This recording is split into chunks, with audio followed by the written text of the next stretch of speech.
Welcome back. The Angelina Jolie-Brad Pitt divorce is probably going to get pretty ugly. We're not talking about money because they do have a strong prenuptial agreement. Money's not the issue. The battle will probably be over the children. They have 6 children together. Pitt plans to fight for joint physical custody, but Jolie is requesting sole physical custody. And joining us this morning to talk more about divorce and how it impacts the kids is licensed mental health counselor Shantala Boss. Great to see you. How are you? Good. This is such a tough topic because we know that half of all marriages will end up this way, and unfortunately children are always stuck in the middle of this. What advice do you give to people when they come to you and say, we're going to go down that road? How do we handle it with the kids?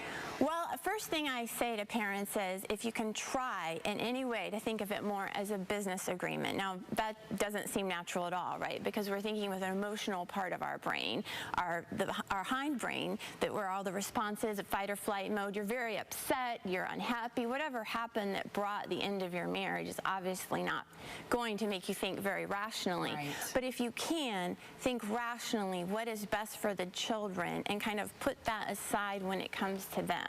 Parents tend to sometimes emotionally dump on their children because they're right there, they're available, they talk to them, they tell them way too much information about the specifics of the divorce or why it happened or who was wrong.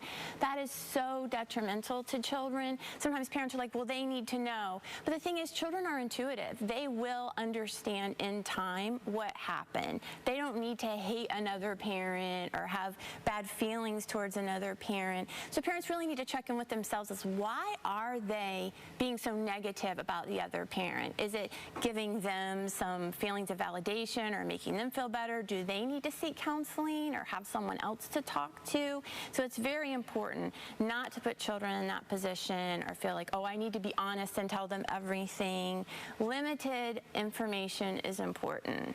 How important is it to get a therapist for the children as they go through this process? I think parents just need to watch children's behavior. If they see that a child is getting withdrawn or having a hard time talking about things at home or socially at school, keep in touch with the teachers, daycare workers, family. Make sure that they're doing okay and let them know that's an option.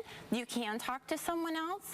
I think kids need that outlet because sometimes they feel bad because they don't want to tell mom they're unhappy with what's going on with dad because they don't want dad to look bad, and vice versa. They don't want mom to look bad to dad. Or there's a new step parent in the home and they don't know how to talk about that. Maybe they like that step parent, but they don't want to tell dad, hey, right.